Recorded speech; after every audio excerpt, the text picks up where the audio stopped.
Ancient streets hold secrets in their silent stones. We are about to uncover 30 unseen details in ancient city planning that reveal a forgotten order, a hidden logic that transformed entire cities into cosmic maps and living machines. You will learn to read the hidden language of urban design, seeing past the ruins to the brilliant minds that shaped them. Why did civilizations across the world align their cities with the stars? What ingenious systems lay buried beneath their streets? By the end, you will never look at an ancient city the same way again. What forgotten wisdom might our own cities be missing? Stone and spirit were woven together in the ancient world.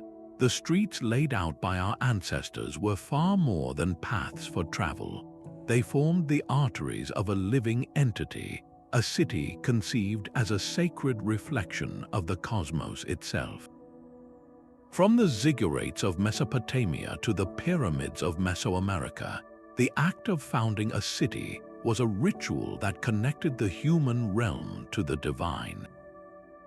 Planners did not simply mark lots for houses and markets.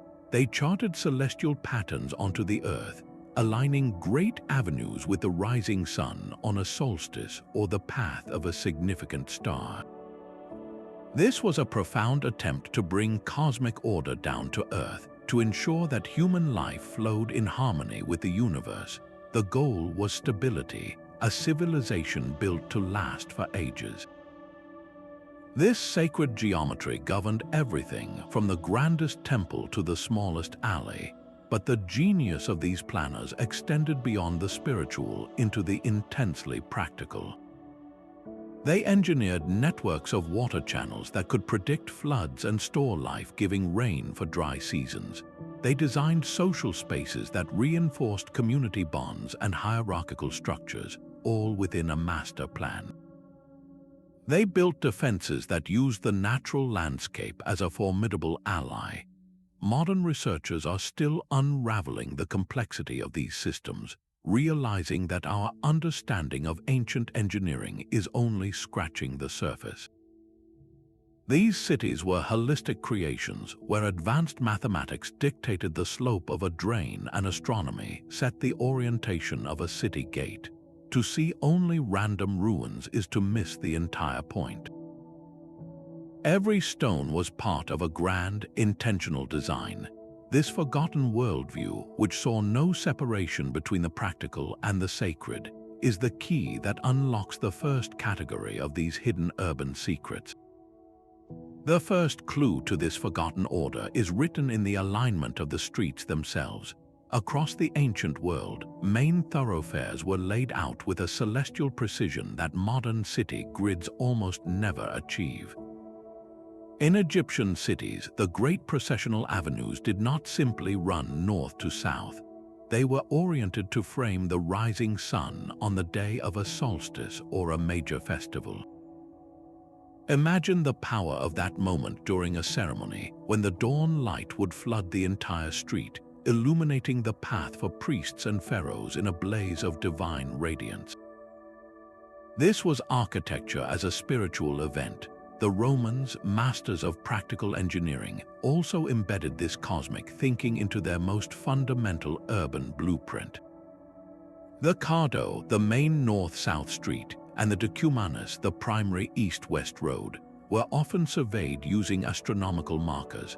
This provided a reliable, fixed grid for laying out an entire new city, but it also tied the urban heart to the motions of the heavens. Such alignment was a monumental undertaking. It required advanced knowledge of astronomy and meticulous planning years, sometimes generations, before the first foundation stone was ever set. The fact that cultures from the deserts of Egypt to the heart of Rome independently arrived at this same principal points to a profound, shared worldview. For ancient planners, a city was not just a place for people to live. It was a sacred bridge, a deliberate connection between the earthly realm and the vast, ordered cosmos above. But this cosmic alignment was only the surface layer of a much deeper design. Beneath the grand avenues and temples, ancient engineers built a second, invisible city dedicated to the most vital resource of all, water. These hidden water management systems reveal a practical genius that fully matched the spiritual ambition above ground. In the Indus Valley city of Mohenjo-Daro, the streets were lined with covered drains made of precisely cut bricks. Individual homes had bathrooms that connected to this city-wide network, while public wells were positioned at strategic intersections according to a master hydrological plan. This was not just basic sanitation, it was a comprehensive system for health and stability built over 4,000 years ago. The Romans elevated this hidden engineering to an art form. Their aqueducts are famous, but the true marvel was the relentless, gentle slope they maintained across dozens of miles. This gradient, often as little as a few inches per 100 feet, required astonishing surveying precision to keep the water flowing steadily from mountain springs to city fountains. And these systems were built with incredible foresight. They included hidden overflow channels to divert water during heavy rains, preventing destructive floods. They used settling tanks and gravel filters to purify the supply long before it reached the public.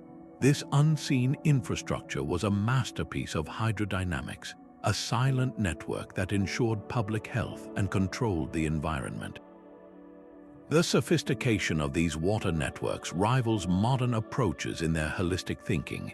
Ancient planners did not just build structures, they mastered their environment through an intelligence that flowed literally beneath everyone's feet, proving that the forgotten order was as much about practical survival as it was about heavenly connection. These hidden water channels were part of a larger language of form, a geometry of power and belief etched directly into the earth. Moving from the subterranean to the symbolic, we find a third layer of the forgotten order, the deliberate use of sacred geometric patterns in the city's very layout. This was not random decoration, it was a code. In ancient China, the design of capital cities like Chang'an was governed by the well-field system. The entire urban area was conceived as a perfect square, divided into 9 smaller squares, a 3-by-3 grid. The central square was reserved for the imperial palace, the literal and symbolic heart of the empire. The 8 surrounding squares represented the 8 cardinal and intercardinal directions, each with its own administrative and social purpose. This layout was a physical manifestation of a cosmic worldview, where the emperor from the center brought harmony to all directions under heaven. The city itself was a machine for maintaining universal order. Far across the world in Mesoamerica, the city of Teotihuacan presents another masterpiece of sacred geometry. Its 2 massive pyramids and the central avenue of the dead are not arranged haphazardly. They form precise triangles and rectangles whose ratios correspond to celestial cycles and sacred numbers. The placement of the Pyramid of the Sun, the Pyramid of the Moon, and the Ciudadela complex creates a massive geometric diagram on the landscape. Scholars believe these ratios were meant to mirror the structure of the cosmos, creating a portal where the earthly and divine realms could intersect. Walking through that city was not just a physical journey, it was a spiritual passage through a cosmic map. Why did cultures with no contact with each other all arrive at this same principle of encoding their cities with circles, squares, and triangles? It points to a universal human instinct to use geometry as a bridge between the chaotic world of experience and a perceived higher reality of perfect, eternal forms. This geometric consciousness transformed a city from a mere collection of buildings into a 3-dimensional prayer, a permanent statement about humanity's place in a vast, ordered universe. The straight lines of a street or the curve of a wall were never just about getting from one place to another. They were philosophical arguments written in stone and space. This geometry of space extended even to the manipulation of sound itself. Ancient architects demonstrated a sophisticated understanding of acoustics, engineering public spaces where the very air seemed to carry voices with supernatural clarity. In the great theaters of ancient Greece, the seating was carved into hillsides in a perfect semicircle. This was not just for aesthetics. This precise curvature acted as a natural sound reflector, capturing the voices of actors and musicians and projecting them clearly to every one of the thousands of spectators high up on the last row. Without a single microphone, a whisper on the stage could be heard as a distinct utterance across the entire auditorium. It was architectural magic, turning stone into a massive amplifier for drama and oratory. A similar, though eerily different, acoustic mastery was at play in the Mayan ball courts. The long, narrow playing alleys flanked by towering, sloped walls created a bizarre and powerful echo effect. The sound of a rubber ball striking a player's hip or the stone wall would produce a sharp, distorted report that reverberated through the court. Scholars suggest this acoustic phenomenon was intentionally designed to heighten the ritual intensity of the game, making the physical contest sound like a thunderous dialogue with the gods themselves. Even in the bustling heart of Roman cities, acoustic wonders were embedded into daily life. Certain forums and temples featured what we now call whispering galleries, where a person speaking softly against one section of a curved wall could be heard perfectly by another person standing dozens of feet away, the sound traveling mysteriously along the stone surface. This was more than a clever trick. It was a deliberate design choice for administration or perhaps even secret communication. The creation of these specific auditory environments proves that ancient urban planning was a multi-sensory art. It was not enough for a space to look monumental, it had to sound a certain way too. Planners were engaging the ears as well as the eyes, using architecture to orchestrate human experience in ways we are only beginning to fully appreciate. Beneath the sun-baked streets and grand plazas, an entire hidden world lay waiting.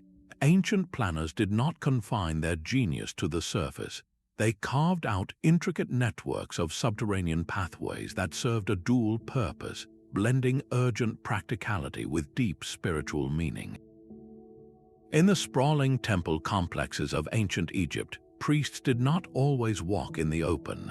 They moved through cool, dark corridors buried deep beneath the sand, passing unseen between the inner sanctums of different temples. These underground tunnels were not mere service ducts. They were processional routes for sacred rituals, allowing the clergy to perform their movements in a space separated from the mundane world, transforming a simple journey into a powerful, concealed ceremony. This hidden movement reinforced the mystery and exclusivity of their rites, making the entire religious complex a multi-layered stage. Far to the north, in the Anatolian region of Cappadocia, the city of Derinkuyu presents an even more staggering feat of underground engineering. This was not a simple tunnel network, but a vast multi-level city descending deep into the volcanic rock. It could shelter thousands of people, complete with living quarters, stables, churches, and wine presses. What makes it a masterpiece of planning are the details we would recognize in any modern building code. Ventilation shafts that ensured a constant supply of fresh air to the deepest chambers, massive stone rolling doors to seal off corridors from invaders, and ingeniously hidden entrances that made the entire city virtually invisible from the surface. This was urban planning for survival, a secret refuge carved from the earth itself. The true revelation is that these practical tunnels were often mapped onto a symbolic blueprint. Their paths frequently mirrored celestial journeys or mythological tales of descent into the underworld and return. To walk through one was not just to go from point A to point B. It was to reenact a spiritual voyage, moving through darkness toward enlightenment or safety. This integration of the unseen with the visible world reveals the holistic nature of the Forgotten Order. The city was a single, cohesive entity, its lifeblood flowing as much through its hidden veins as through its open arteries. The stones themselves could tell time. Ancient architects mastered the silent language of light and shadow, engineering their cities to act as colossal calendars and cosmic clocks. This was not a passive effect but a deliberate, calculated manipulation of the sun's path. At the mountaintop citadel of Machu Picchu, the Intihuatana stone, often called the hitching post of the sun, is the most famous example, but the entire city is a labyrinth of such devices. Specific pillars and carved stones were positioned so that their shadows, at the exact moment of the winter solstice, would point directly toward the summit of a sacred peak, or fall along a precise groove in the stone floor, marking the sun's lowest point in the sky and the promise of its return. This transformed a city wall or a ceremonial platform into a sophisticated astronomical instrument, its readings etched in darkness upon the stone. The Egyptians refined this art to a breathtaking degree. Within the deep, dark sanctuaries of temples like Abu Simbel, architects designed narrow apertures and aligned corridors with celestial precision. On just 1 or 2 days of the year, typically the king's birthday or the anniversary of his coronation, a shaft of sunlight would pierce the interior gloom. It would travel across the chamber, finally illuminating the face of a god statue seated at the far end, or highlighting a single, crucial line of hieroglyphs. This was theater orchestrated by the sun itself, a divine spotlight that validated the pharaoh's authority and connected his rule directly to the cosmic order. Achieving these effects required more than just inspiration. It demanded generations of accumulated astronomical data and an architect's ability to translate that data into three-dimensional stone. The angle of a wall, the height of a window, the placement of an obelisk, every element was a variable in a complex equation whose solution was a moment of perfect, predictable alignment. These cities were not merely built under the sun, they were in constant dialogue with it, using shadows and light to mark sacred time, guide agricultural cycles, and reinforce the fundamental belief that human life was woven into the fabric of the heavens. Even the most formidable walls were not the city's only shield. Beyond the obvious ramparts and guard towers, ancient planners wove a secondary layer of defense directly into the urban fabric. These were not passive barriers but active, intelligent systems designed to outthink an enemy at every turn. In the mighty city of Constantinople, the capital of the Byzantine Empire, the legendary land walls were only part of the story. Hidden within their massive bulk were small, easily overlooked postern gates. To a besieging army, the main gates appeared as the only points of entry or exit. But these secret portals allowed small bands of defenders to slip out under cover of darkness, launching devastating surprise attacks on an unsuspecting enemy camp before melting back into the city's defenses. Even more ingenious were the underground sally ports, tunnels that extended far beyond the wall line, enabling troops to emerge suddenly from the earth behind enemy lines. This turned a static siege into a dynamic, terrifying game of psychological warfare. The enemy could never feel secure, never know from which direction a strike might come. Far to the east, Chinese walled cities perfected a different kind of defensive geometry.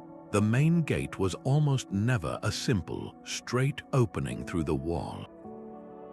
Instead, visitors and potential invaders were forced to navigate a zigzagging path, often passing through multiple successive courtyards. This baffled gate design made it impossible for a hostile force to charge directly into the city. A large army would be funneled into a narrow, twisting kill zone, exposed to archers on the walls from all sides and broken into confused, manageable fragments. The very approach to the city was a tactical puzzle designed to neutralize an attacker's greatest asset, their momentum. This defensive thinking permeated down to the street level. The layout of residential quarters in many ancient cities was a deliberate labyrinth. Narrow, winding alleys would branch off at seemingly irrational angles, creating a confusing maze that was second nature to a resident but a disorienting trap for an outsider. These streets offered countless ambush points and hidden escape routes for the defenders, while an invading soldier would find himself lost, separated from his unit, and vulnerable. Every twist and turn was a form of silent, structural resistance.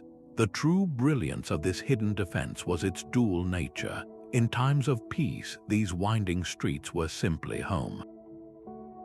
But under threat, the entire city transformed into a sophisticated defensive weapon, proving that the most powerful fortress was not just made of stone, but of cunning foresight etched into the very blueprint of daily life. The very air you breathed in an ancient city was often a carefully crafted experience. These urban planners were masters of microclimatic regulation, designing entire cities to harness the elements for comfort without a single watt of electricity. In the scorching deserts of Persia, the skyline was punctuated by ingenious structures called badgers or wind catchers. These tall, tower-like features acted like natural air conditioning systems. They captured the cool, prevailing winds from high above the ground and funneled them down into the interiors of buildings, often directing the airflow across water reservoirs to add a cooling evaporation effect. At the same time, the narrow, labyrinthine streets of these cities were not a result of chaotic growth. Their tight corridors created deep, continuous shade, blocking the harsh sun, while their alignment was calculated to channel and accelerate any passing breeze, creating a natural ventilation system that swept through the entire urban fabric. Meanwhile, in the sun-drenched hill towns of the Mediterranean, a different kind of climate control was at work. Builders positioned structures and oriented entire streets to capture the low, warming rays of the winter sun, allowing its heat to penetrate deep into living spaces to provide natural warmth during the cold months.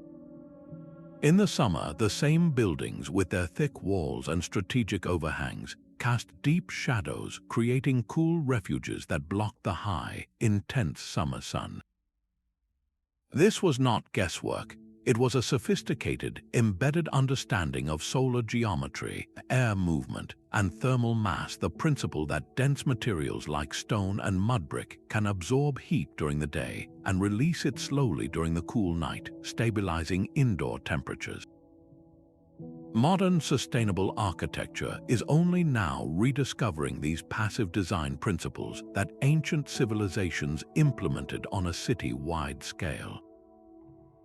This seamless integration of environmental intelligence reveals a profound truth about the forgotten order. These cities did not fight their natural surroundings.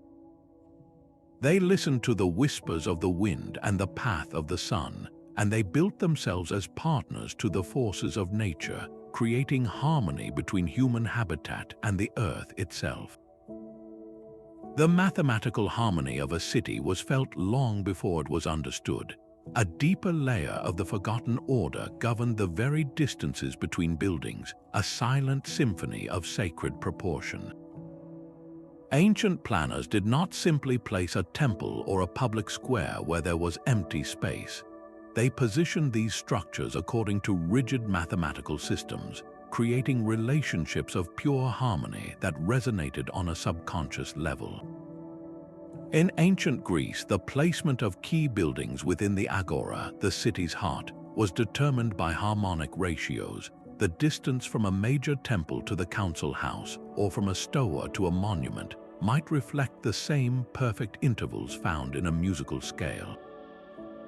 This was architecture as a form of frozen music, with the spaces between buildings creating a rhythm that was mathematically pleasing and spiritually calming.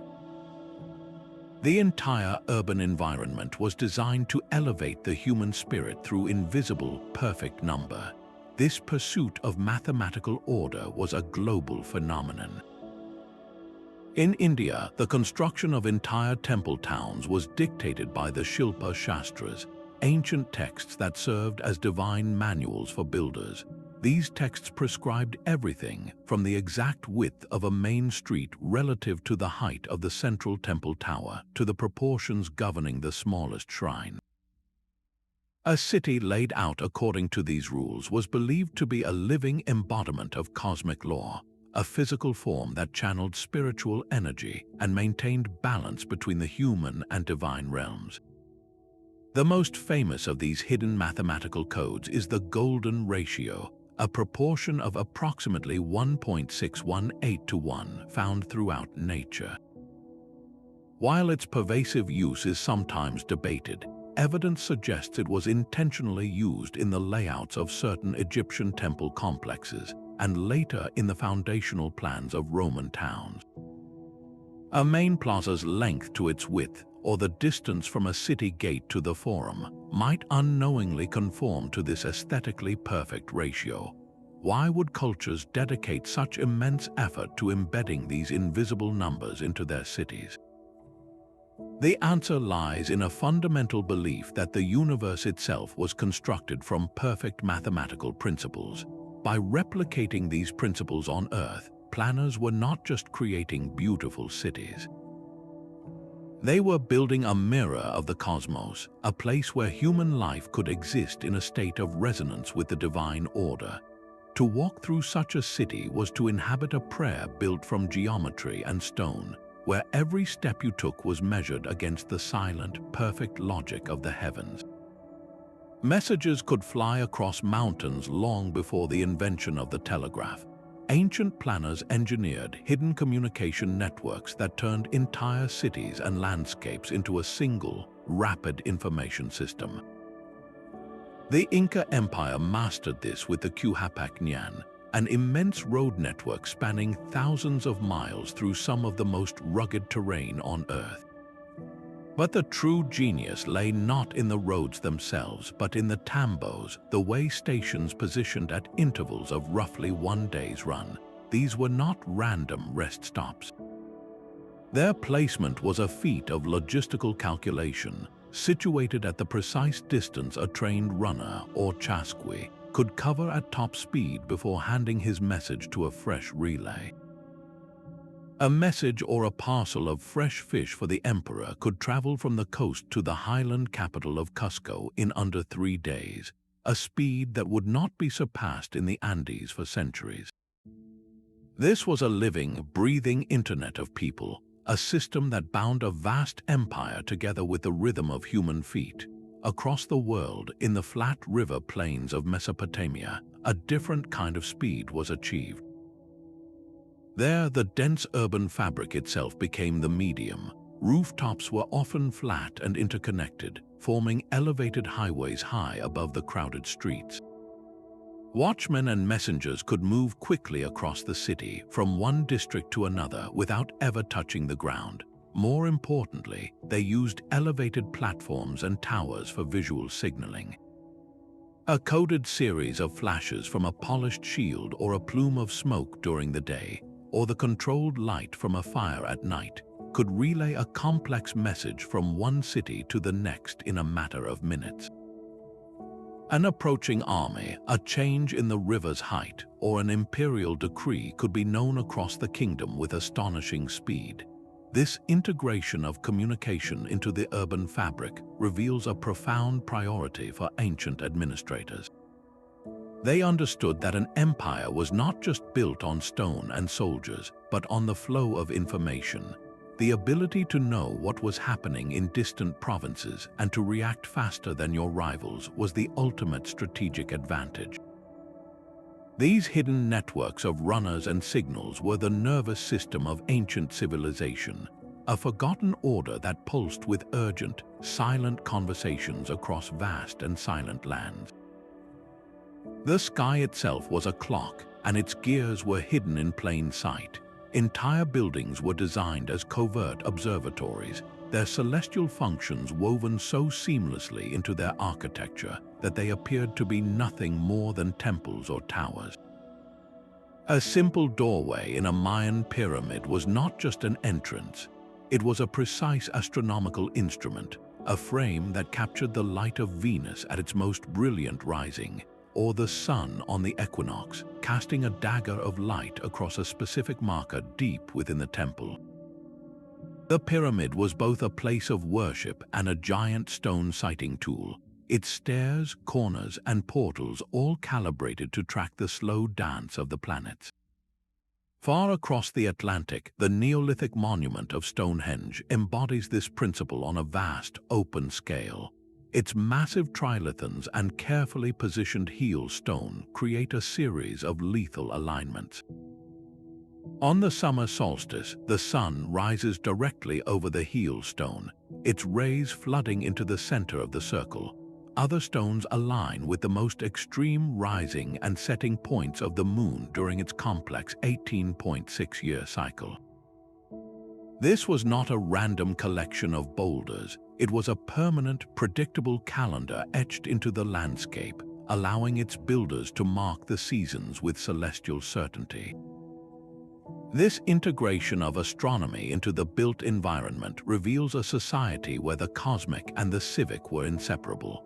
The knowledge of when to plant crops, when to hold religious festivals, and when to expect seasonal rains was not found in a book, it was embedded in the very stones of the city. To live there was to be surrounded by a silent, perpetual astronomical clock. The movement of the heavens dictated the rhythm of human life, and the city itself was the mechanism that made that connection tangible. A constant stone reminder that human time was but a reflection of cosmic time. The grandest streets were never just for travel. They were epic narratives carved into the earth, telling stories of gods and emperors to everyone who walked their length. This hidden symbolism in urban axes and processional ways reveals a world where a simple journey could become a profound spiritual passage. In the heart of ancient Chinese capitals, the primary north-south axis was the empire's sacred backbone. The emperor's palace sat at the northern terminus, a position symbolizing his pivotal role as the son of heaven.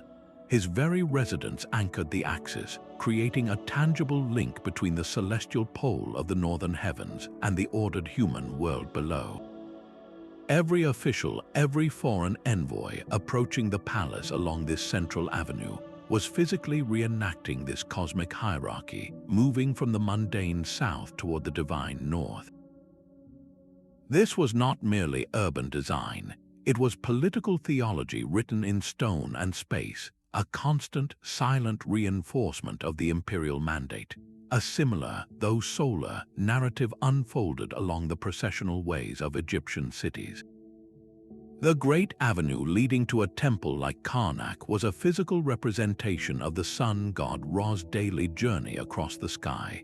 The path was punctuated by a series of way stations, small temples or shrines that corresponded to different phases of the solar cycle. As a priest carried the god's statue in a ceremonial bark during a festival, the procession would stop at each station. Each pause was a ritualized moment of the sun's power at dawn, at zenith, and at dusk. The worshippers lining the route were not just spectators, they were participants in a cosmic drama, their physical progression down the avenue mirroring the sun's voyage through the heavens. This embedding of deep narrative into the city's main arteries had a powerful psychological effect. To live in such a city was to absorb its core beliefs with every errand run, every visit to the market, every pilgrimage to the temple. The urban plan itself was a teacher, a constant, subliminal guide to the proper order of the universe and your place within it. The straight line of a road was never just a straight line. It was an argument, a story, and a prayer, all fused into the very ground beneath your feet. Beneath the bustling markets and public squares, ancient cities maintained a hidden, subterranean lifeblood dedicated to pure survival. Their mastery of preservation reveals a forgotten genius for manipulating the environment itself. The Romans engineered vast warehouses known as horia, which were marvels of passive climate control. These were not simple sheds for grain. Their floors were raised on countless small pillars, creating a continuous air cavity beneath the stored goods. This design allowed a constant, gentle breeze to flow underneath, wicking away moisture that would cause rot and spoilage. Thick, double-walled construction provided thermal mass, insulating the interior from the outside heat, while strategically placed vents created a stack effect, drawing cool air in and pushing warm air out. This was a perfectly balanced system that maintained a stable, cool, and dry environment year-round without any moving parts, protecting the city's vital food supply from decay and ensuring stability against famine. In the scorching deserts of the Middle East, a different preservation miracle was at work. Cities maintained massive underground chambers called yakchuls or ice houses. These structures, often domed and rising from the sand, were only the visible tip. Deep below lay a cavernous space where ice, collected from nearby mountains during the winter, was stored through the blazing summer. The secret was in the construction. The underground pits were lined with a special water-resistant mortar, and the tall, conical dome above ground was designed to let any remaining heat rise and escape. Often, a canat or underground channel would run nearby, and its cool, moist air would seep into the chamber, further enhancing the cooling effect through evaporation.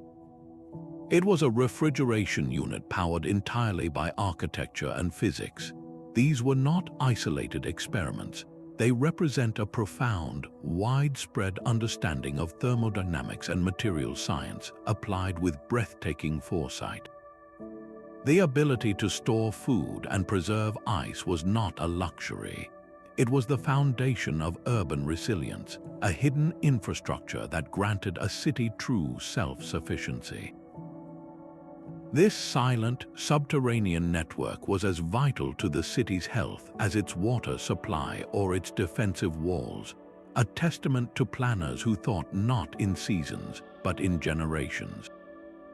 The architecture of power was a language understood by every visitor, even before a single word was spoken. Assyrian planners were masters of this silent intimidation.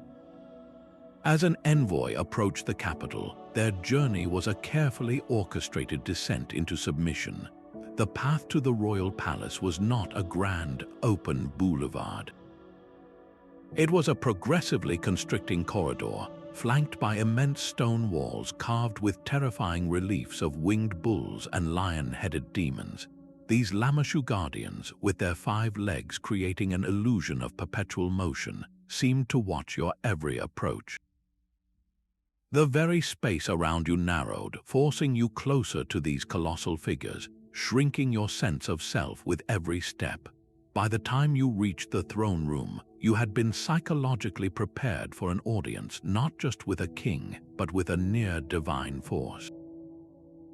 This manipulation of space and scale was a deliberate weapon, engineering awe and fear in equal measure.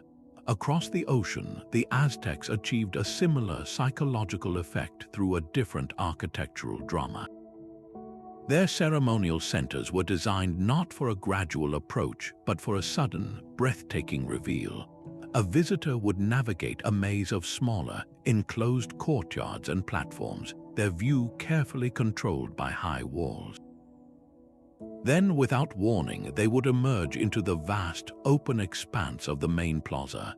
The effect was staggering. Towering above them, silhouetted against the sky, stood the massive twin pyramids of the Templo Mayor. Upon the highest platform, the priests and rulers performed their rituals, tiny figures elevated to a superhuman scale against the heavens. From the spectators' position below, these figures appeared to move among the clouds, their voices echoing down as if from the gods themselves. The design created a vertical hierarchy so powerful it felt like a natural law. The ruler was not just above you, he was of a different realm entirely. This conscious crafting of emotional experience reveals a profound insight. Ancient planners understood that the built environment was not a neutral container for life. It was an active participant, a tool that could shape perception, dictate social hierarchy, and reinforce political order through the raw, subconscious impact of space. They knew that before you can control a population, you must first command its imagination, and the most effective way to do that was to build a world where power was not just stated, but felt in your bones with every glance upward and every step through a narrowing gate. The silent organization of a city could determine the price of goods and the health of its people.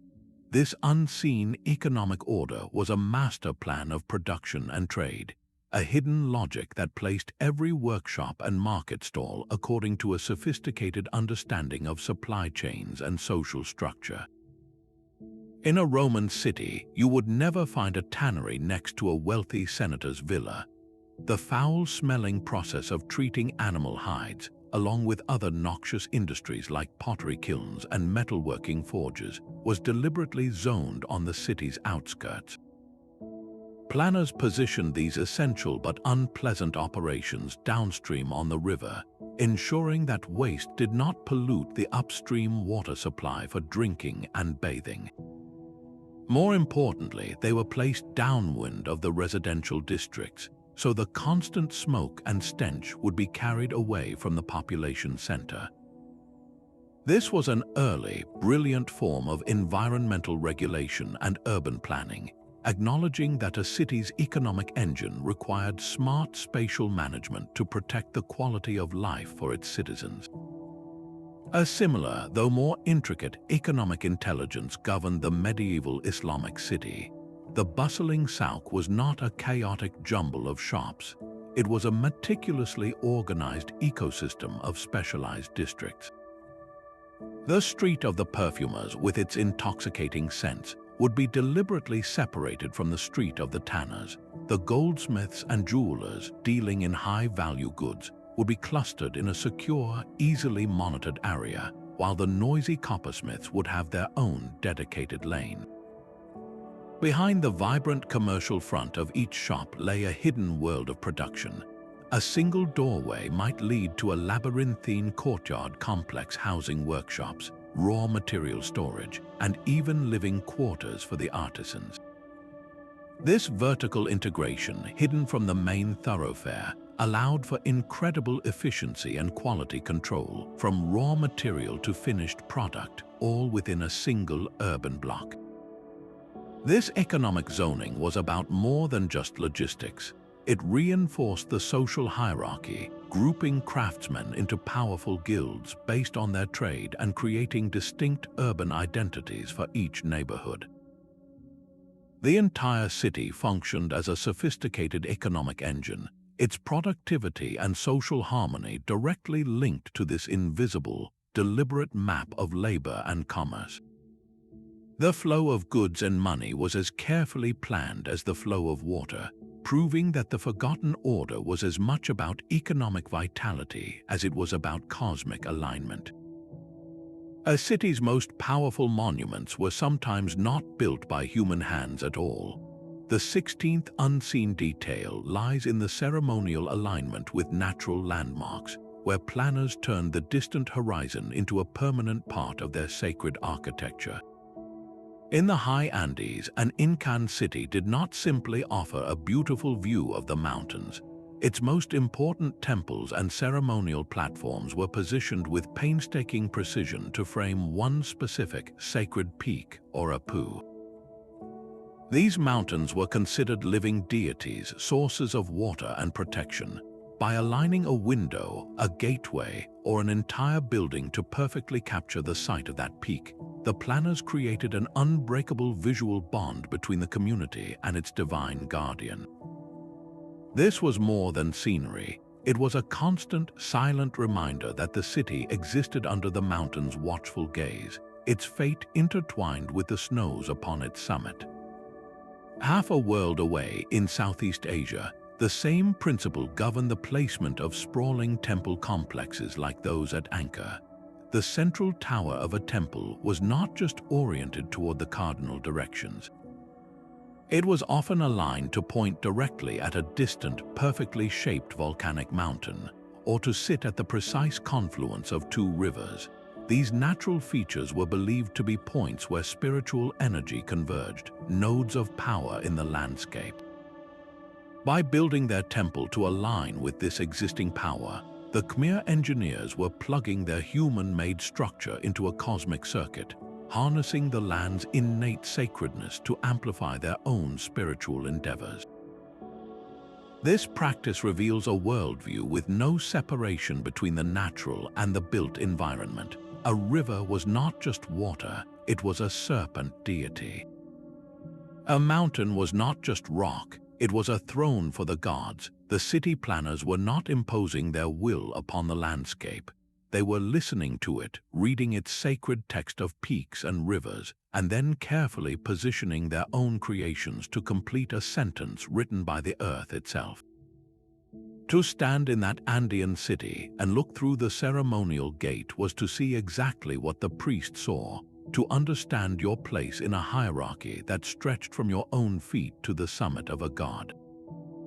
This was the ultimate expression of the Forgotten Order, a civilization that saw its home not as a fortress against nature, but as a single, harmonious verse in an epic poem composed by the world. The streets themselves could enforce the law without a single soldier in sight. This 17th hidden detail reveals a world where social control was woven into the very blueprint of the city, an architecture of power that guided behavior through subtle spatial nudges. In the traditional Japanese castle towns, the neighborhoods for merchants and artisans were a deliberate labyrinth. The streets twisted and turned at seemingly illogical angles, creating a maze that was disorienting for any outsider. For the townspeople, this was a defensive measure against invading armies, but for the ruling samurai class in the elevated castle, it served a dual purpose. These confusing lanes made it nearly impossible for a large group of commoners to assemble or march on the castle, and the clear sight lines from the castle walls allowed authorities to monitor movement below with chilling efficiency. The city plan itself prevented rebellion before it could even be conceived. Across the world, a different kind of social code was written in the width of the streets. In many medieval European cities, the main thoroughfare leading to the cathedral or the Lord's Manor was broad and straight, a grand processional way fit for nobility and important ceremonies. But as you moved away from these centers of power, the streets narrowed dramatically. In the crowded quarters of the craftsmen and the poor, the lanes became tight, shadowy corridors, sometimes so narrow that two people could barely pass. This was not merely a result of haphazard growth. The graduated width was a physical manifestation of the social hierarchy. The wealthy and powerful enjoyed space and light, while the common masses were funneled into cramped, easily monitored confines. This subtle stratification reinforced class boundaries every time a person walked from their own narrow alley onto the Lord's wide boulevard. These spatial strategies reveal a profound and sophisticated political intelligence. Ancient planners understood that you do not need to post a guard on every corner if the corners themselves direct the flow of human traffic. They knew that confusion could be a tool of control, and that visibility, or the lack of it, could dictate social possibilities. The city was not just a place to live. It was a carefully engineered environment designed to maintain order, reinforce status, and manage the populace through the silent, unyielding language of brick and stone. This was social regulation baked into the urban recipe, a hidden hand that guided the crowd long before the concept of crowd control ever had a name. Movement in ancient cities was not confined to a single flat plane. A forgotten sophistication lies in the vertical dimension, where planners engineered entire three-dimensional networks to manage the flow of life. These multi-level circulation systems separated different types of movement, creating a city that operated like a complex machine on several floors at once. The underground cities of Cappadocia are a stunning example of this principle.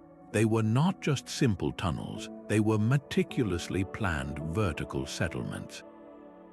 Entire levels were designated for specific purposes, with separate, narrow corridors for people to move through, distinct from the wider passages used to herd livestock down to their stables. There were even dedicated chutes and ramps for moving goods and supplies between the different subterranean floors. This careful separation prevented chaos in the dark, confined spaces. A family could descend to their living quarters without being jostled by a line of sheep, while supplies from the surface could be lowered directly to a storage chamber, all without disrupting the delicate social and practical order of the underground world. It was a masterclass in three-dimensional logistics, an underground metropolis organized with the precision of a modern warehouse. Above ground, the Maya achieved a similar separation, but for a different purpose. Their great ceremonial centers were connected by elevated stone causeways known as sakbiob. These were not just roads, they were elevated highways raised several feet above the surrounding landscape. While the general populace moved through the plazas and common areas at ground level, priests, nobles, and ceremonial processions traveled along these pristine white roads in the sky. This physical elevation created a powerful visual and spiritual separation. The sacred rituals and the ruling elite literally moved on a higher plane, untouchable and removed from the mundane activities below. The causeway was both a practical connector and a potent symbol of the social hierarchy, ensuring that the most important movements in the city were both efficient and ceremonially pure. Why go to such immense effort to build in three dimensions?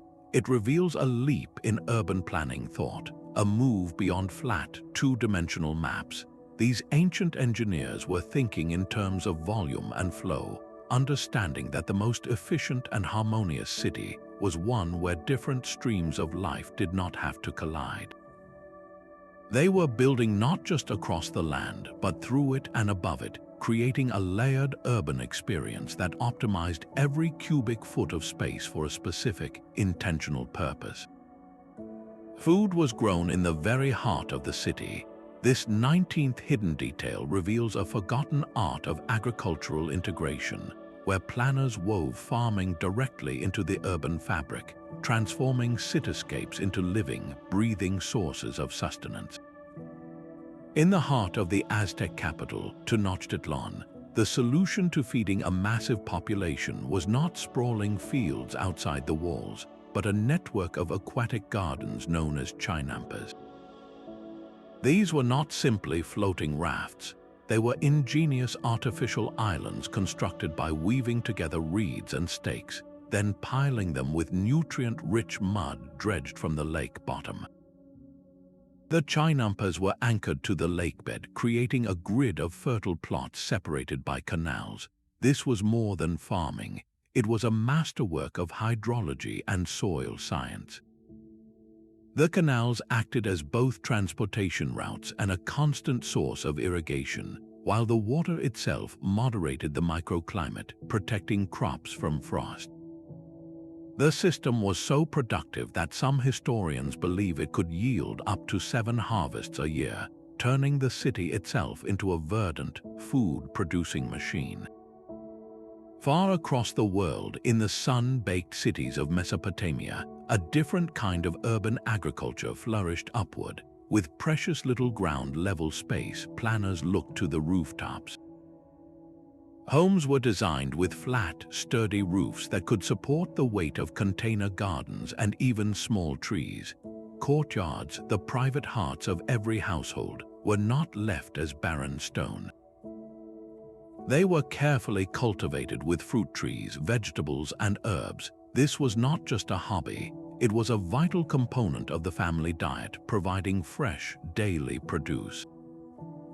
But the genius was in the dual purpose.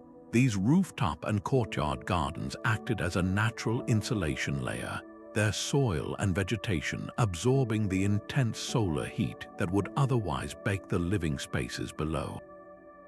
They cooled the buildings, improved air quality, and fed the populace, all within the same urban footprint. This seamless blending of agriculture and urbanism reveals a holistic philosophy that modern cities are only now beginning to reclaim. Ancient planners saw no hard line between where people lived and where their food was grown. The city was an ecosystem, a single organism where every element, from a ceremonial plaza to a humble rooftop, had multiple interconnected functions. This integrated thinking granted them a resilience and self-sufficiency that many of our own concrete jungles lack. Why have we so thoroughly separated our homes from our food sources, when the ancients proved that the most prosperous cities are those that can truly feed themselves? Numbers themselves held a secret power in the ancient world. The 20th unseen detail is the symbolic number system embedded in the very measurements of the city, where every dimension was a coded message from a sacred philosophy. This was not random construction. It was a deliberate act of writing with numbers, creating an urban environment where mathematics became a spiritual language. In the great Babylonian cities, the standard unit of measurement was not arbitrary. It was derived from celestial cycles or divine proportions, and this sacred unit was then used to define everything. The width of a main processional way would be exactly 12 of these units, echoing the 12 months of the year, while the inner sanctum of the ziggurat might measure 7 units across, reflecting the 7 known celestial bodies moving in the sky. The entire city was a mathematical hymn, its proportions repeating these holy numbers like a cosmic chant translated into brick and stone. Far to the east, in the Hindu temple cities of India, this practice reached an extraordinary level of complexity. The entire layout was governed by the Vastu Purusha mandala, a cosmic diagram that was also a precise numerical grid. The dimensions of the central temple, the height of its gateways, and the length of the outer walls were all determined by numbers described in ancient texts like the Shilpa Shastras. A measurement might be 64 units, representing the 64 arts, or 360 units, mirroring the days of the year. Each number carried a specific symbolic weight, connecting the physical structure to a cosmological principle. To walk through such a city was to inhabit a universe defined by sacred mathematics, where even the distance between 2 buildings was a philosophical statement. Why would civilizations go to such lengths? Why not simply use the most practical measurement? The answer lies in a world view where the physical and spiritual were inseparable. These planners believed that by building a city according to the same numerical principles that governed the cosmos, they were creating a place of perfect harmony. The city would not just house people, it would resonate with the universe, channeling divine order into the daily lives of its inhabitants. This symbolic numerology reveals the ultimate ambition of the forgotten order. It was not enough for a city to be strong or beautiful or efficient. It had to be true, a perfect mirror of a hidden reality written in the silent, eternal language of number.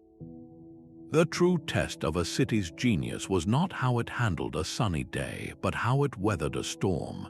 Hidden beneath the feet of every citizen lay a silent, subterranean army of channels and drains, engineered for a single purpose: to make devastating floods vanish. In the meticulously planned cities of the Indus Valley, like Mohenjo-Daro, the streets were equipped with a covered drainage network so advanced it would not be rivaled for millennia. These were not simple ditches.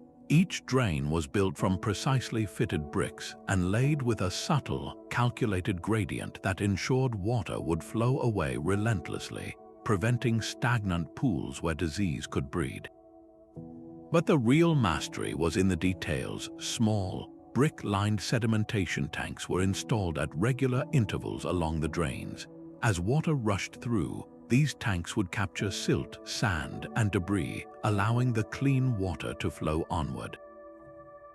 City maintenance workers could then easily remove the sediment from these accessible points, preventing catastrophic blockages that would have crippled the entire system. This was preventive engineering on a city-wide scale, a hidden infrastructure that operated flawlessly for centuries without any need for massive intervention. Meanwhile, in the flood-prone plains of Mesopotamia, engineers fought water with elevation and diversion. They constructed entire cities on massive, raised platforms of compacted earth, lifting the vital heart of their community above the predictable rage of the rivers. But they knew they could not simply wall out the water. Their solution was a network of underground diversion channels that acted as a pressure release valve for the city. During the seasonal deluges, these hidden conduits would calmly siphon off the excess water, channeling it away from foundations and streets and safely into designated catchment basins or back into the river downstream. On the surface, life continued undisturbed, the citizens largely unaware of the torrent being expertly managed just beneath their floors. This was an advanced understanding of hydrology in action. These ancient planners were not just reacting to floods, they were predicting them. They calculated flow rates, understood the principles of sedimentation, and designed for resilience over generations. They built cities that could endure the tantrums of nature because they had respectfully learned the language of the rivers and the rains and had answered with quiet, stone-clad intelligence. The stones themselves could be clockwork for the soul. In the silent calculus of ancient planning, the distance between 2 points was never just a measurement. It was a measure of time, a deliberate pacing of human experience designed to transform a simple walk into a profound spiritual narrative. Within the sprawling temple complexes of Egypt, this principle reached its zenith. The path from the outer pylon gate to the inner sanctuary was not a straight, open corridor. It was a carefully choreographed sequence of gates, courtyards, and colonnaded halls, each positioned at a precise interval. The planners calculated the exact pace of a ceremonial procession, the rhythmic cadence of priests carrying the god's sacred bark. They knew that the journey from the first gate to the final doorway took, for example, precisely the duration of a specific hymn or prayer. The procession would arrive at the climax of the ritual, the unveiling of the shrine, at the exact moment the chant reached its conclusion. The architecture itself dictated the tempo, ensuring that physical movement and spiritual ceremony were locked in a perfect, synchronous dance. This was time made manifest in stone. A similar manipulation of time unfolded along the sacred ways of ancient Greece. The path to a sanctuary like Delphi was never a direct route. It was a winding, ascending pilgrimage that coiled its way up the mountain. This was not a flaw in the design, it was the design. The extended, meandering journey forced a slowdown, a gradual shedding of the mundane world with every labored step.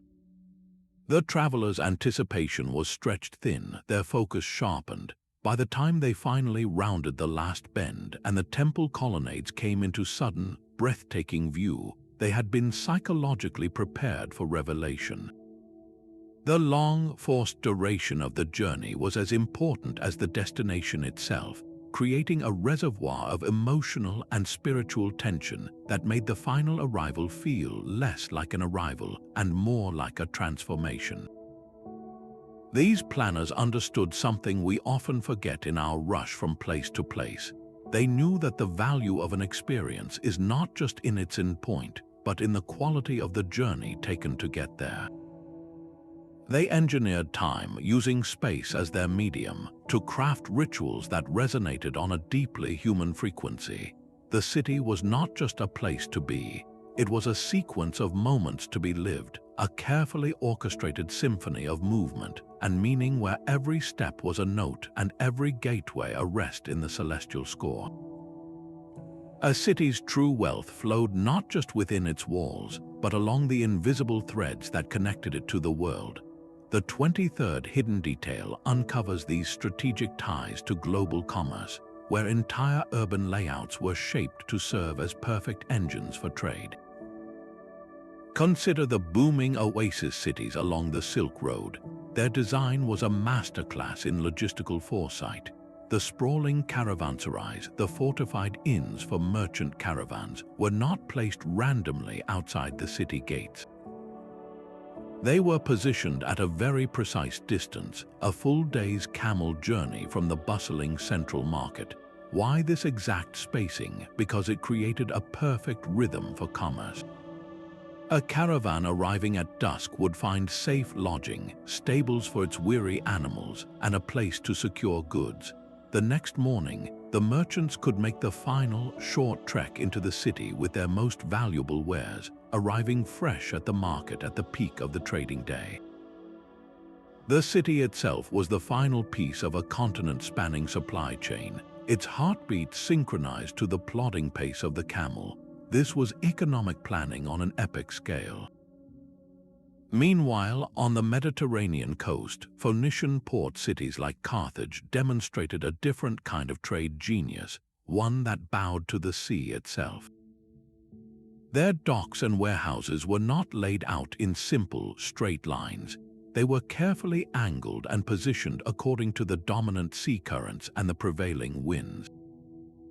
A ship arriving from the east would find its designated berth perfectly aligned so that the same wind that filled its sails for the journey could now be used to maneuver smoothly into port without a difficult turn. Warehouses for specific goods were placed accordingly, with those holding heavy, bulk commodities closest to the dockside for easy loading, while precious goods like dyed textiles were stored in more secure inland structures. The entire waterfront was a fluid, efficient machine for transferring wealth from ship to shore and back again, minimizing time, labor, and risk. This deep integration reveals a profound truth. These ancient cities were not isolated islands of civilization. They were living, breathing nodes in a vast, pulsating network. Their street patterns, their building placements, and their very orientation were all answers to a single, driving question. How can we position ourselves to best catch the flow of global wealth? The city was a carefully baited hook cast into the currents of international trade, its form and function forever shaped by the economic geography of an interconnected ancient world. Even the walls had ears, but ancient builders knew how to make them deaf. The subtle science of acoustic privacy was woven into the very fabric of residential life, a quiet rebellion against the inevitable noise of dense urban communities. In the towering Roman insulae, where families lived stacked atop one another, the solution was found in thick, shared party walls made of concrete and rubble. These massive barriers were not just for structural support. They acted as formidable shields against the sounds of arguments, crying children, and domestic life from next door. But the true genius was in the central courtyard. This open-air heart of the building did more than provide light and air. It created a buffer zone. Instead of windows opening directly onto a noisy street or another apartment, living spaces faced inward toward this quieter, contained void. The cacophony of the city was absorbed by the courtyard, leaving the private dwellings wrapped in a blanket of relative silence, a precious commodity in the bustling metropolis. A similar, yet more intricate, approach defined the traditional Middle Eastern home. Its blank, windowless outer wall presented a silent face to the public alley, giving nothing away. To enter was to pass through a sensory filter. You did not step directly into the family's heart. Instead, you navigated a deliberately twisting corridor, a labyrinthine entry that bent and turned, physically breaking the path of sound waves from the street. This passage deposited you into a series of courtyards, each one a chamber of quietude. The first courtyard might serve semi-public functions, but the innermost spaces, the true private family areas, were protected by multiple layers of stone and open space. The noise of the outside world had to navigate this architectural maze, losing its energy and urgency with every turn, until only a whisper remained. This was not merely a desire for seclusion, it was a sophisticated, unwritten code of acoustic etiquette. These planners possessed an intuitive, yet highly effective, understanding of sound transmission. They knew how to use mass, space, and geometry to preserve the sanctity of the domestic sphere. In a world without artificial soundproofing, they engineered quiet by design, proving that a high quality of life in a crowded city depended as much on what you could not hear as on what you could see. The city itself could become a guardian beast.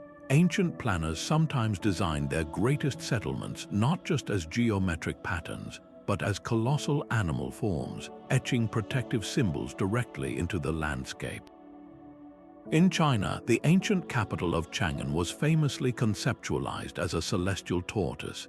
Its outer walls, with their carefully placed gates and bulwarks, were laid out to mimic the shell, head, and legs of this sacred creature, an animal revered for its longevity and stability. This was not a whimsical artistic choice. According to Feng Shui principles, the tortoise shape was believed to anchor the city, drawing upon the earth's energy to provide unshakable protection and endurance for the dynasty. To live within its walls was to dwell inside a living talisman, a stone prayer for permanence. Across the ocean, in the Americas, a similar symbolic language was written on a monumental scale. The city of Teotihuacan, with its sprawling Avenue of the Dead, is often interpreted by researchers as a grand representation of the Mesoamerican cosmos.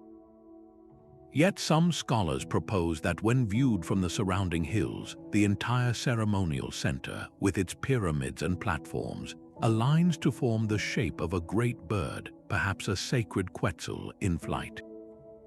The pyramid of the sun might form one wing, the pyramid of the moon the body, and the Ciudadela complex the head, its form only fully comprehensible from a divine perspective high above. These animal forms were not merely decorative, they were active components of the city's identity and power. A dragon-shaped city was believed to channel celestial power and rain. A serpentine form coiled along a riverbank might control the water's flow, and a jaguar-shaped complex invoked the predator's strength and royal authority. Why encode these creatures into the very ground plan? It was the ultimate expression of a culture's core beliefs, a way to ensure that the city did not just house people, but embodied their mythology, their fears, and their hopes. The urban grid became a living storybook, its chapters written not in ink, but in the silent, enduring alignment of temple and wall, a story you could walk through every day of your life without ever seeing the full picture, unless you knew how to rise above it all. The very shape of a building could capture the warmth of winter or the coolness of summer. Ancient planners did not fight the seasons, they performed a quiet dance with the sun, using its predictable path to create perfect indoor comfort without any fuel or moving parts. In the high desert pueblos of the American Southwest, the sun was a force to be respected, not just endured. These multi-storied communal dwellings were not placed randomly. Their main walls were deliberately oriented to face south, and their roofs were designed with a precise, calculated depth. During the cold winter months, the sun travels low across the southern sky. Its rays at this shallow angle would slide completely underneath the roof overhang and pour deep into the rooms, flooding the stone and adobe walls with precious heat. The massive thermal mass of these walls would absorb this solar energy all day, slowly releasing it throughout the frigid night. But when summer arrived, the sun climbed high, almost directly overhead. That same roof now cast a deep, protective shadow over the entire wall, blocking the intense heat from ever entering the living spaces. The building itself was a thermostat, its relationship with the sun changing perfectly with the turning of the year. A similar solar geometry was perfected on the other side of the world, in the traditional Korean hanok. The sweeping, curved eaves of these houses were not merely a beautiful aesthetic choice. Their length and angle were the result of generations of observation and calculation. In winter, the low sun would clear the bottom of the eave, its light and warmth penetrating to the very back of the ondol floored rooms, heating the stone channels beneath the floor. In summer, the high sun would be completely blocked by that same elegantly extended eave, leaving the interior in a cool, shaded refuge. The house itself knew the season, responding automatically to the sun's position in the sky. This was not magic. It was an advanced, codified science of solar geometry, a deep understanding of the sun's declination and how to use simple architectural forms to harness it. These ancient builders were master astronomers of the domestic sphere, calculating angles and trajectories to turn entire cities into collections of passive climate machines. Why have we, with all our technology, so often forgotten this simple wisdom? We build glass boxes that become ovens in the summer and demand constant energy to heat in the winter, while our ancestors built homes that naturally breathed with the rhythm of the earth, achieving a harmony with the elements that was both brilliant and profoundly humble. Knowledge was etched into the city's very streets. The 27th detail reveals a hidden world of educational design, where entire urban landscapes were engineered as three-dimensional textbooks to guide the mind and spirit. In the great medieval university towns of Europe, the arrangement of colleges and libraries was far from random. A student's daily life followed a deliberate spatial curriculum. He would begin his day in the residential college, a place of foundational study and communal living. From there, a short walk through a cloistered courtyard would lead him to the lecture hall, where knowledge was formally imparted. His journey would then take him to the library, a sacred and silent space for deep, individual contemplation. Finally, he might end his day at a designated disputation hall, where students would engage in vigorous public debate, testing and refining their understanding. This physical pathway mirrored the ideal educational progression, from receiving information to internalizing it, to finally defending it through reasoned argument. The city itself taught the student how to think, structuring his intellectual development with every step he took. On the other side of the world, in Buddhist monastic cities, a different but equally profound pedagogical sequence was encoded in stone and wood. The entire complex was a map for enlightenment. A novice would start his journey in the outermost teaching halls, learning the basic sutras and doctrines. As his understanding deepened, he would move inward, both physically and spiritually, to more advanced teaching spaces.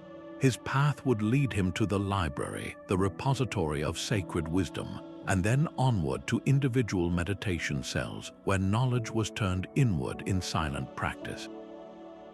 The ultimate destination was the central stupa or main temple, a space representing the pinnacle of understanding, a state beyond words. This spatial sequence was a direct translation of pedagogical stages described in ancient religious texts, a physical manifestation of the path to wisdom. Why would these cultures go to such lengths to build their educational philosophies into brick and mortar? They understood something we are only now rediscovering in modern learning design. The environment is not a neutral container for education. It is an active participant. The quiet of a library encourages focus. The openness of a disputation hall fosters dialogue, and the seclusion of a meditation cell allows for profound introspection. These planners were architects of the mind, crafting spaces that subtly directed attention, shaped social interaction, and facilitated specific cognitive states. The city was not just a place where you went to learn. It was a machine that taught you how to learn, a silent partner in the grand and ancient human endeavor of passing wisdom from one generation to the next. Water itself became a sacred script in the language of the city. The public pools and flowing fountains you might admire in an ancient ruin were far more than decorative amenities or simple reservoirs. They were complex symbolic machines engineered to transform the physical act of encountering water into a profound spiritual event. In the grand temple complexes of India, the temple tank or pushkarini was a masterpiece of this hidden symbolism. Its rectangular form was not a random shape. Its length, width, and depth were calculated with mathematical precision to mirror the dimensions of the cosmic ocean described in sacred texts. Descending into its waters was not merely a bath. The steps leading down were arranged in specific, successive tiers, each one representing a stage in the soul's ascent toward enlightenment. A devotee would begin in the murky water of worldly existence, and upon emerging, climb each step as a symbolic movement toward purity and liberation. The entire structure was a three-dimensional diagram of a spiritual journey, its cool waters a boundary between the earthly and the divine. Across the ancient world, the Romans expressed a similar, though differently focused, genius for symbolic hydraulics. Their monumental public fountains, the Nymphea, were technological and artistic wonders. Behind their ornate marble facades lay intricate networks of lead pipes, bronze valves, and hidden chambers. During a state ceremony or religious festival, an attendant, hidden from view, could manipulate these controls to alter the water's display. A gentle, trickling flow might suddenly transform into a roaring, multi-tiered cascade. The sound and pattern of the water were not left to chance. They were programmed to correspond with specific moments in a ritual, its auditory rhythm intensifying with the drama of the event. The crashing water symbolized power and abundance, while a soft, whispering spray might denote a moment of reverence or mourning. This was hydrology as high art, a deliberate orchestration of sound and sight to manipulate emotion and reinforce civic or religious power. The true revelation is that both of these approaches, the cosmological geometry of the Hindu tank and the ceremonial programming of the Roman fountain, spring from the same multidimensional worldview. Water was never just H2O. It was the substance of creation, the agent of purification, and the embodiment of life's flow. By building these layered meanings directly into their public spaces, ancient planners ensured that every drink, every cleansing, every moment of reflection by a fountain was imbued with a deeper significance. The city did not just use water, it conversed with it, turning a practical necessity into a daily rehearsal of cosmic truths. Ancient builders thought in three dimensions, but they also planned for the fourth, time itself. They embedded secret skeletons within their greatest structures, hidden reinforcement systems engineered to cheat earthquakes and ensure their creations would stand for centuries. Inside the soaring domes of Byzantine churches, builders concealed a secret web of strength. They laid iron chains and massive wooden tension rings deep within the masonry, completely invisible from the breathtaking mosaics and art below the surface. These rings acted like a barrel's hoops, cinching the great stone domes and walls together. When the ground shook, the rigid stone wanted to crack and fall, but this hidden embrace held it fast, allowing the entire structure to flex and sway as a single, resilient unit instead of shattering into rubble. It was a brilliant understanding of tension and compression, a dance of forces mastered long before modern engineering gave them names. On the other side of the world, Japanese castle builders achieved a similar miracle with wood. Their monumental keeps were constructed with a mind-bendingly complex interlocking framework, a puzzle of joints that famously used no nails. This was not just a stylistic choice. It was a seismic defense strategy. During an earthquake, a rigid stone tower would be torn apart, but this flexible wooden skeleton could absorb and dissipate the violent energy. The entire structure would sway and shudder, its joints groaning as they shifted, but they would not break.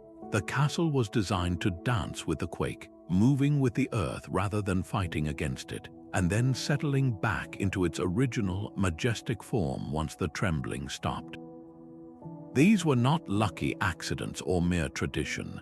They were the result of generations of observing how materials behave under stress, of learning from collapses and improving upon success. This hidden intelligence reveals a profound foresight. These builders were not just constructing for their own time. They were planting a legacy in stone and wood, solving structural challenges with a quiet genius that continues to protect their work, whispering its silent, sturdy secrets across the ages. The final unseen detail is painted across the city itself, in the very pigments of its stones. Ancient planners wielded color as a silent, potent language, coding their urban landscapes with symbolic meaning that reinforced the social and cosmic order. In the sun-scorched cities of Egypt, the choice of building stone was never merely practical. The pharaoh's palace might be constructed from gleaming white limestone, a material symbolizing purity and divine connection, while the inner sanctums of temples were built with deep red granite or black basalt, stones representing the fertile black soil of the Nile and the generative powers of the underworld.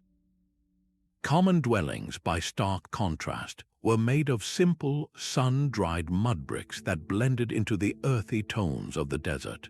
A citizen did not need to read hieroglyphs to understand their place in this hierarchy. The visual landscape itself taught them, through a stark contrast of luminous white and sacred dark stone against the humble brown of daily life. This was a cosmology written in geology, a social structure communicated through the color of the walls that surrounded you. Far across the ocean, the Mesoamerican world spoke a similarly vivid chromatic tongue. The great pyramids and platforms of cities like Teotihuacan and the Mayan centers were not left as bare stone. They were covered in brilliant painted stucco. A temple dedicated to the rain god Chak might be washed in a powerful celestial blue. A platform for a warrior cult could be stained a fierce, bloody red. These colors were not arbitrary decorations. They were part of a complex symbolic system where each hue was tied to a specific cardinal direction, a deity, and a fundamental force of nature. The entire city center was a vibrant, symbolic map, its colors telling stories of creation, war, and the cycles of life for everyone who beheld it. Why go to such immense effort to paint entire cities? Because these planners understood that visual perception is a direct path to the human psyche. They were not just building structures, they were crafting an immersive sensory environment where every glance reinforced a cultural narrative. The color of a wall could tell you if you were approaching a space of life or death, of royal power or common commerce. This strategic use of materials and pigments reveals the ultimate integration of the forgotten order. It was not enough for a city to be aligned with the stars or engineered for water. It had to be experienced as a total work of art, a living canvas where the very light reflecting from its surfaces whispered the sacred stories of the civilization it housed. These 30 hidden details are not isolated curiosities. They form the scattered pieces of a single, magnificent blueprint. When we assemble them, A startlingly coherent philosophy of urban life emerges, one where the sacred and the sewer, the cosmic and the commercial, were woven into a single, seamless fabric. Ancient planners did not see a city as a collection of separate zones for living, working, and worshipping. They saw it as an integrated organism, a living system where a drain slope was as spiritually significant as a temple's alignment because both served the same ultimate purpose, maintaining harmony. Their thinking was multidimensional by default. They connected the 18.6-year cycle of the moon to the foundation of a wall. They saw a symbolic journey to the underworld in the path of a water channel. They understood that the acoustics of a ball court could shape a religious experience as powerfully as any scripture. This was not a primitive or superstitious mindset. It was a highly sophisticated, holistic worldview that modern urban planning, with its segregated functions and siloed expertise, has almost entirely lost. The forgotten order was a recognition that human settlements exist within a dynamic web of natural and cosmic forces, not apart from them. A city was not a fortress against nature, but a carefully calibrated instrument designed to resonate with it. The wind was harnessed, not blocked. The sun was invited in or shut out with the turn of the seasons. The river's flood was managed with quiet intelligence, not merely fought with brute force. Every decision, from the grandest ceremonial axis to the hidden tension ring inside a dome, was part of a single, unified intention to create a place of balance, meaning, and profound resilience. What if this integrated wisdom holds the key to our own urban future? Our modern cities grapple with isolation, environmental strain, and a deep lack of spiritual connection to the places we inhabit. The ancient approach suggests that the solution may not lie in more advanced technology alone, but in a more profound philosophy of design, one that once again sees the city as a whole, where beauty supports function, symbolism reinforces sustainability, and human life is consciously realigned with the timeless rhythms of the earth and sky.